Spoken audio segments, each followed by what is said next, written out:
Son las 5 de la tarde, 6 minutos, Puglia, y lo habíamos anunciado más temprano. Nuevamente recibimos a los técnicos, a los profesionales del INSI, que es el Instituto de Cardiología Clínica del Casa de Galicia, porque hoy con la doctora Daniela Korinnicki.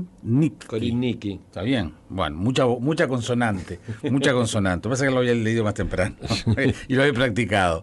Vamos a estar hablando de las angioplastias como procedimientos para desobstruir una arteria. Bienvenida. ¿Cómo le va? Muy bien. Bueno, pero lo interesante es que esa es una de las prácticas, pero hay muchas prácticas en el INSI. Así que la señora, como coordinadora de cardiología clínica del INSI, va a hablar absolutamente de todo el panorama posible en el INSI. Ahí está. Bueno, buenas tardes a todos. En realidad, hoy me gustaría referirme a qué pasa con los pacientes que han tenido un infarto, que están internados, y después qué pasa cuando se van de alta. Concretamente, cómo seguir después de una internación por un evento coronario como es el infarto. Los pilares fundamentales para tratar los pacientes después del alta se basan en el control de los factores de riesgo, los chequeos médicos y tratamientos farmacológicos. ¿Cuándo se decide que un paciente después de un infarto tiene el alta? Bueno, los pacientes que han tenido un infarto y no están complicados y se llega a revascularizar la arteria, en general en unos 4 o 5 días están en la casa. Uh-huh. Los pacientes que tienen alguna complicación, por supuesto que permanecen más tiempo. Pero una vez pasado el tiempo de internación, es muy importante comenzar precozmente con una serie de guías para que esto no vuelva a pasar, en definitiva, para que el paciente no tenga recurrencias del infarto y vuelva a quedar internado. Sabemos que la enfermedad coronaria es una enfermedad progresiva, pero una vez que el paciente ha tenido un evento, comenzamos un tratamiento para que no vuelva a recurrir y en forma un poco ideal curar la enfermedad.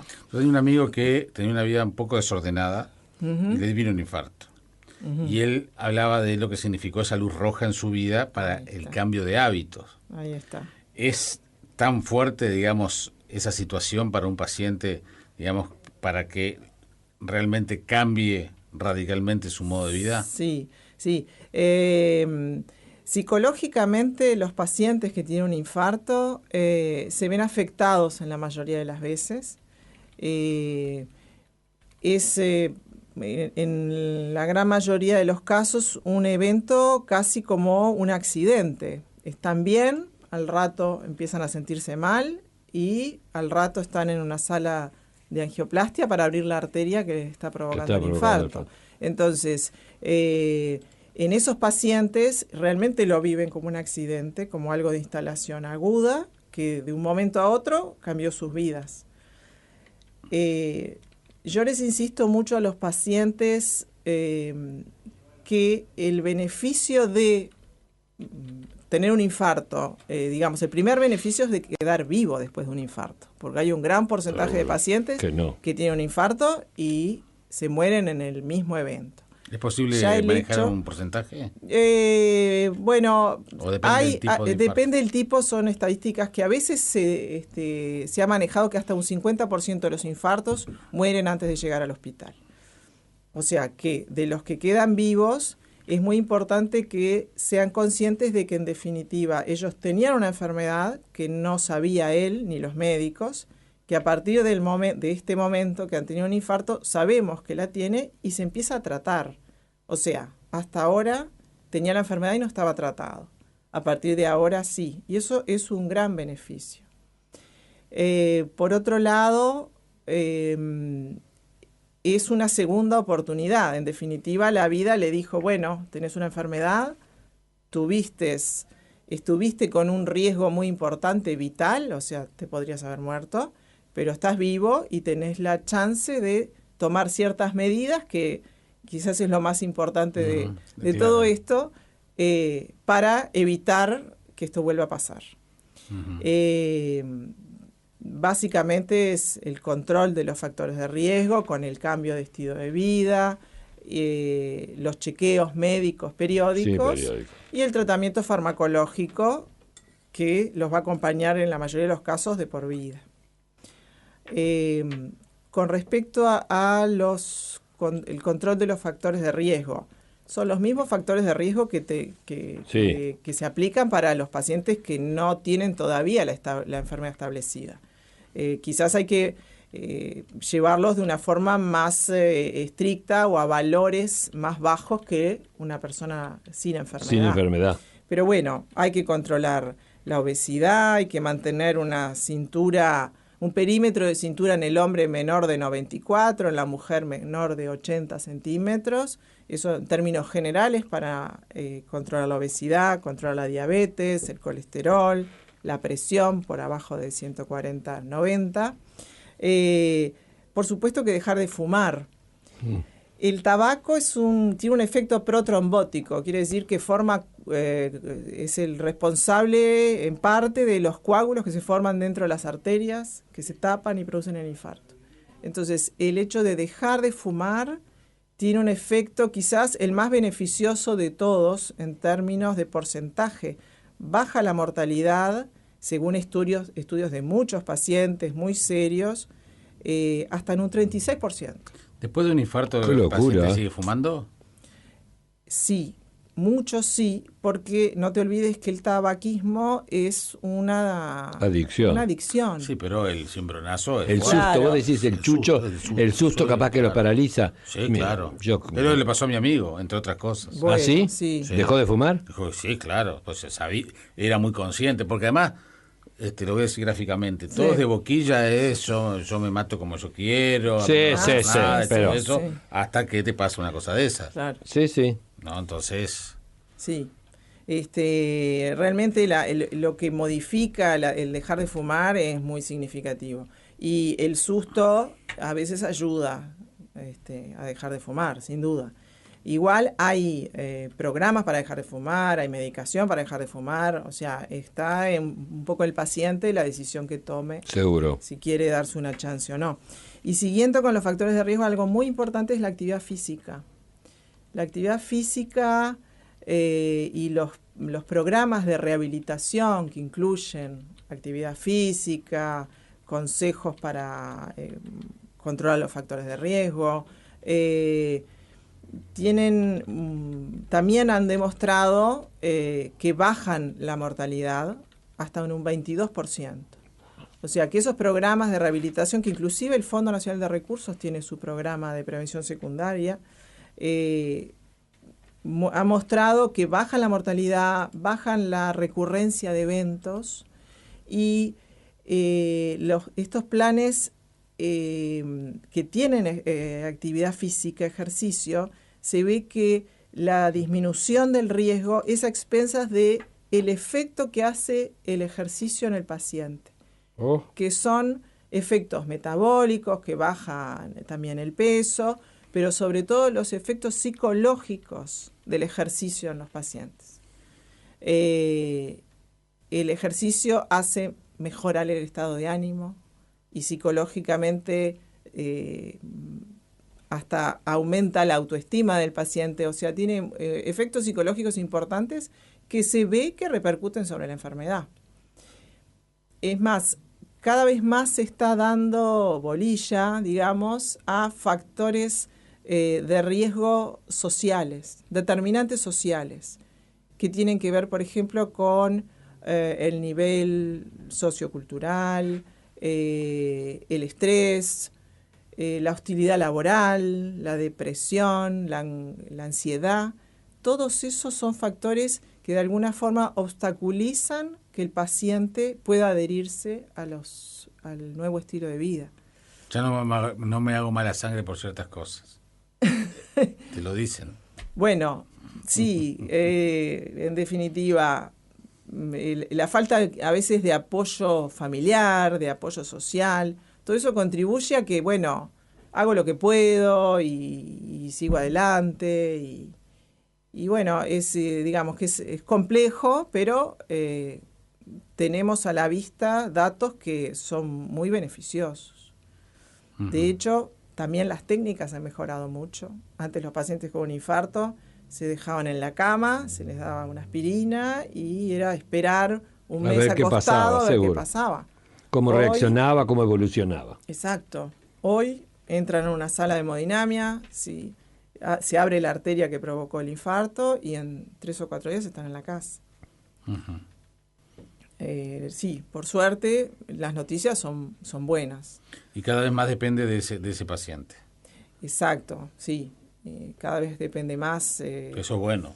Claro, sí, es bueno y es bueno también saber aprovecharlo. Después de un infarto, ese paciente que cambia ese estilo de vida, ¿en algún momento se puede decir que se le da de alta total o va a quedar siempre con esa...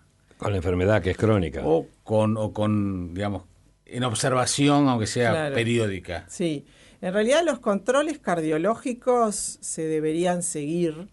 La enfermedad en un muy alto porcentaje no se cura. Lo importante es que no progrese. Claro. Hay estudios que muestran, pero son estudios aislados, que muestran que las placas de ateroma, que son las que van causando la obstrucción en las arterias, con una medicación, que son las estatinas, en forma muy intensiva, llegarían a hacer retroceder la enfermedad. Uh-huh. Pero eso no es lo frecuente. A lo que apuntamos nosotros es que la enfermedad no progrese. Y que el paciente a su vez se pueda reintegrar a su vida habitual lo antes posible. Claro. También el hecho, la afectación psicológica, digamos, de los pacientes que han tenido infarto y que demoran en volver a su vida habitual, tiene un efecto negativo. Uh-huh. Hay que estimularlos de que recuperen su vida habitual. Igual, pero habitual no quiere decir normal como era antes del infarto. Claro, con esos cambios conductuales. Pero en cuanto a lo que tiene que ver a la actividad física, por supuesto que siempre que no sea un deportista competitivo, bueno, seguro. Ese lo vamos a desalentar. Si corría maratón, bueno, va a tener que bajar, pero no quiere decir que no pueda llegar a correr 10 kilómetros, por ejemplo. O al revés, decir que porque tiene que hacer ejercicio, reventarse practicando deportes para extremos. Claro. Corría 10 y quiere correr la maratón. Claro, bueno, sí, claro. Sí, lo que digamos... Básicamente es recomendable que el paciente que tuvo un infarto durante el primer mes se mantenga activo, pero haciendo caminatas, o deporte, ejercicio moderado, digamos, seguro. Esfuerzos moderados. Después del segundo mes, en general se hace un electro de fuerza, una ergometría, donde vemos a ver qué capacidad de esfuerzo tiene y guiamos un poco cómo seguir en cuanto a qué ejercicio y qué capacidad de carga puede realizar. Uh-huh. Pero sí, se estimula a que lo antes posible se reintegren tanto al ejercicio como a su vida habitual. ¿Qué vínculo hay entre sexos? El hecho de infartos y mujer u hombre. ¿Qué diferencia? Bueno, con respecto a qué hacen por ejemplo, los planes de rehabilitación, son efectivos sin diferencia de género. Son efectivos en bajar la mortalidad en el hombre y en la mujer. Pero el infarto en general es más grave en la mujer. Y la mujer ha mostrado que se adhiere menos a la rehabilitación. La mujer muchas veces tiene que preocuparse por más personas que por ella misma y a veces se pospone. Pero lo bueno es que una vez que se aplica y que el plan y que la mujer se adhiera al tratamiento, el beneficio es igual. Es importante esto que está diciendo porque en definitiva estamos hablando de la capacidad de recuperación luego de un evento grave. Sí. Y en los últimos tiempos con la nueva actitud con respecto a las campañas antitabaco y todo lo demás, el hombre adhirió más que la mujer, ¿no? Sí, es verdad. La mujer está fumando más que el hombre. Sigue fumando, es verdad. Sí, la mujer sigue fumando, las mujeres jóvenes siguen fumando. Y bueno, eso es una toma de conciencia, en definitiva. Porque los beneficios, ya les digo, el beneficio de dejar el tabaco es el más importante. Es el más importante, es el que a costo-beneficio tiene mejor rentabilidad, digamos. Uh-huh. La persona que se controla la presión, la diabetes, baja de peso, todo eso es beneficioso y todo eso se suma. Pero el hecho de dejar el cigarro es mucho más beneficioso. Qué brutal, No, y lo importante también lo que dijo del estrés y las preocupaciones, porque lo del cigarro no deja de ser algo tangible. Uh-huh. Fumo, no fumo, tengo los cigarrillos ahí, pero un enojo. Entonces, ¿a cuánta gente le da un infarto en el estadio? Ah, sí. Digo, sí, cuando está insultando al juez. Sí. ¿No? Ese tipo de situaciones que uno uh-huh.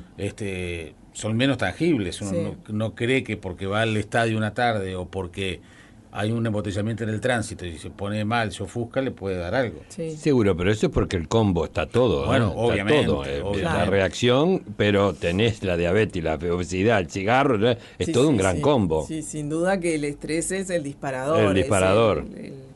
Claro, uh-huh. Pero la enfermedad está... ¿Se están viendo infartos en gente cada vez más joven? En términos generales no, pero sí... tenemos pacientes jóvenes que quizás en general tienen una carga genética importante y le suman, por ejemplo, el tabaquismo. El paciente que tiene una gran carga genética y no tiene otros factores de riesgo, quizás empieza su enfermedad o debuta a los 60. Si tiene carga genética y fuma, a los 40 tiene su primer infarto. Claro. Todavía todavía la carga genética no la podemos manejar, ni la podemos modificar, pero sí estos otros factores. Quizás el hecho de llevar una vida sedentaria, mal alimentados, con altos consumos de grasas, nos haría pensar de que cada vez vamos a tener la enfermedad antes. Digo, hay datos, por ejemplo, la obesidad en los niños, el sobrepeso y obesidad en los uruguayos se llega a la mitad. Es brutal, estamos en pandemia. Exacto. Es una pandemia, 60 y pico. Todo eso va por la línea de que, vamos a tener infartos cada vez más jóvenes. Seguro. Sí, puede ser. No tengo números ahora para decirte si los uruguayos infartan más jóvenes, pero lo que sí es claro es que los uruguayos estamos teniendo todos estos factores que llevan a la enfermedad coronaria de forma más precoz. Seguro. Hay hipertensión en los niños, cosas que antes no veíamos. Bien, ahí tiene los datos del INSI, Puglia. Los tengo. Abajo. El Instituto de Cardiología Intervencionista de Casa de Galicia se dedica, como ya les contamos, al diagnóstico y al tratamiento de las enfermedades cardiovasculares, y entre sus servicios incluye la hemodinamia, la cardiología intervencionista, que trata enfermedades del corazón y los vasos sanguíneos mediante cateterismo cardíaco, imagenología cardíaca, y el Instituto de Diagnóstico y Terapéutica Endovascular. Quiero decirles que para conocer todos los servicios y los procedimientos que realiza el INSI tienen una página web que es www.insi.com.ui. Quiero decir, y también están en Facebook, y además las consultas se pueden hacer a través del 23 55 55 55 23 55 55 55. Acá nos preguntan por el cigarro electrónico, si tiene algún beneficio. Sí, en los planes para dejar de fumar se ve que sí, que el cigarro electrónico es eficaz. Es eficaz. Pese a que igual acá está prohibido, no sé, no es está prohibido. Sí, pero hay estudios que muestran de que sí, de que se cumple el objetivo, que fuma menos y gradualmente dejan de fumar. Seguro porque no encuentran el placer. Exacto. Y a su vez lo que vemos es que los pacientes que dejan de fumar en forma abrupta y por cuenta de ellos, que muchas veces es el susto, y bueno, los hace dejar de fumar, recurren más, o sea, vuelven a fumar más que los que se adhieren a algún grupo o programa para dejar de fumar. Ah, mirá, bueno, y eso me pasó a mí. Yo, por ejemplo, fumaba como una bestia y entonces hice me puse con la actitud yo voy a poder y hice todo el síndrome. Fue terrible, dejé de fumar una cosa, pero yo estaba con un carácter, una irritabilidad increíble. Hice un viaje y volví fumando. Y sin embargo, después hice un tratamiento bajo control médico, con pastilla y dejé de fumar hace 10 años y no prendí nunca más un cigarrillo. Eso es lo común, es lo frecuente. Que el paciente que deja por sí solo, digamos, tiene una alta recurrencia. Y el que participa en un programa, en definitiva, seguro, se mantiene sin el hábito en general de por vida. Bueno, le agradecemos a la doctora Daniela Corindicchi, que estuvo con nosotros, coordinadora de cardiología clínica en el INSI, y les vuelvo a recordar que usted puede informarse a través de la página web www.insi.ui y también en el Facebook, y además de eso las consultas las puede hacer por el 2355 55 55. Gracias por haber venido. Por favor.